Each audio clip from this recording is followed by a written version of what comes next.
There's really no debate when it comes to raw power in Marvel Comics. The Hulk stands at the top, especially when you factor in his connection to the One Below All, which grants him a twisted form of immortality. He doesn't just heal, he adapts. He evolves in response to whatever threatens him. Because Bruce Banner lives with dissociative identity disorder, the Hulk isn't one singular personality either. There are a bunch of different alters inside him, and some of them are far more dangerous than others. Even though he's saved the world countless times, he's constantly underestimated, sometimes even by the heroes who call him an ally. The foundation for Hulk's most destructive storyline started long before it exploded into chaos. In the Planet Hulk arc, after a gamma bomb triggered a catastrophic rampage, the Illuminati decided Earth was safer without him, so they secretly exiled him into space. The plan was to send him to a peaceful planet where he could live without hurting anyone. But because Hulk is Hulk, he smashed his way through the ship mid-journey, which caused it to crash on Sakaar, a brutal gladiator-run world ruled like a twisted Roman Empire. On Sakaar, everything changed. Hulk wasn't feared as a monster, he was celebrated as a warrior. He found purpose, loyalty, and even love. He married Kyera and was expecting a child. For once, Bruce Banner and Hulk weren't at war with each other internally. They both wanted peace. But peace doesn't last in Hulk stories, and tragedy hit hard.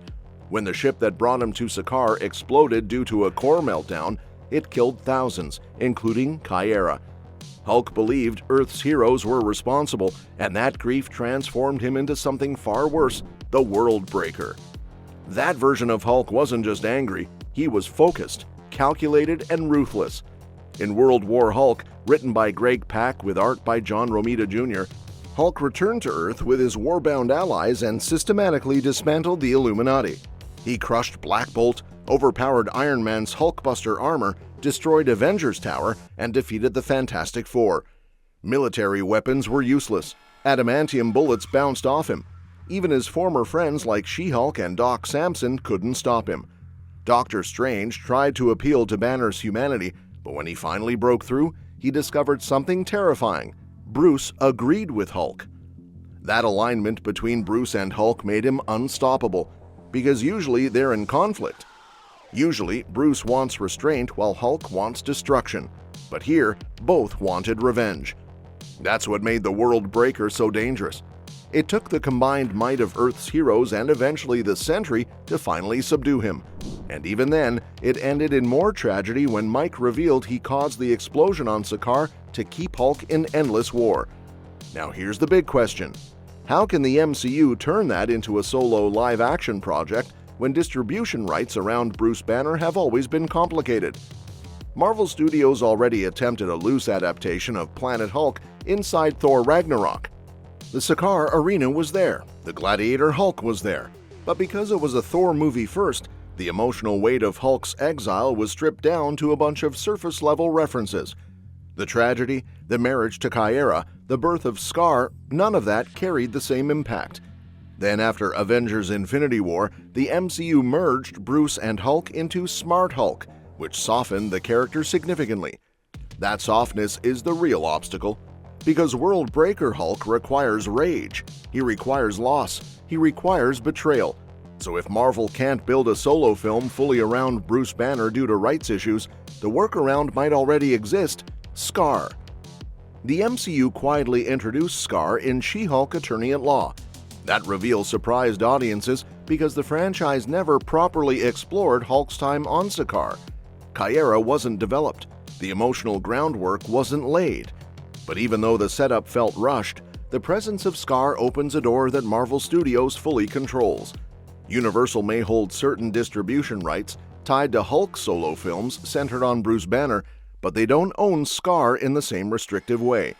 That distinction matters, because instead of adapting World War Hulk as Bruce versus Earth, Marvel could reinterpret it as Scar versus the world.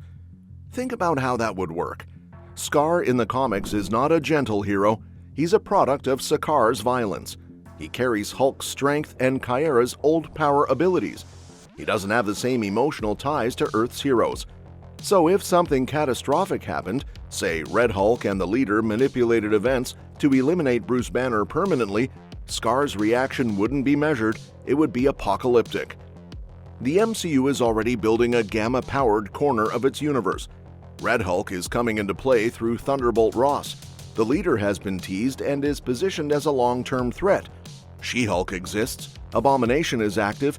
Because there's now a growing Gamma family, a solo live-action project could focus on internal war among them rather than repeating the exact comic blueprint. Instead of Hulk versus the Illuminati, it could become Hulk lineage versus corrupted Gamma power. Imagine this: the leader and Red Hulk team up, driven by their hatred of Hulk. They orchestrate Bruce's downfall. The death of Hulk sparks Scar's fury, but unlike his father, Scar doesn't care about civilian casualties. He doesn't have Black Widow to calm him. He doesn't have Tony Stark trying to reason with him. So Earth's only option is to deploy other Gamma-powered beings to stop him. That turns World War Hulk into something slightly different, a war between Hulks. It would allow Marvel to stage massive city-shattering action sequences without depending entirely on Bruce Banner's legal entanglements. It would also restore the Hulk mythos as something terrifying. Because right now, the MCU's Hulk isn't scary anymore. He's comic relief. A Scar-centered project could reintroduce fear into Gamma mythology. There's also emotional depth to mine. Scar's anger wouldn't just be blind rage, it would be inherited trauma. The son of a father exiled and misunderstood, a warrior born from a planet built on combat. If Marvel leans into that tragedy instead of glossing over it, the solo project could feel intense and character-driven rather than just explosive. It also opens the door to introducing more Hulk-adjacent characters who haven't appeared yet: Rick Jones, Doc Samson, Red Harpy, Amadeus Cho. These characters could anchor the emotional side of the narrative while the Gamma powerhouses clash. Because spectacle matters, but the reason World War Hulk worked in comics was the heartbreak behind it. Another advantage is tonal flexibility. Marvel has proven it can shift tone when necessary. Look at Deadpool and Wolverine embracing R-rated energy while still existing in the broader MCU.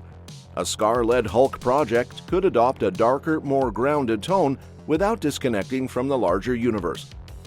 Even though adapting the original storyline perfectly may no longer be possible, the spirit of it absolutely is. And that's that for today's video. Thanks for watching, and we'll see you in the next one.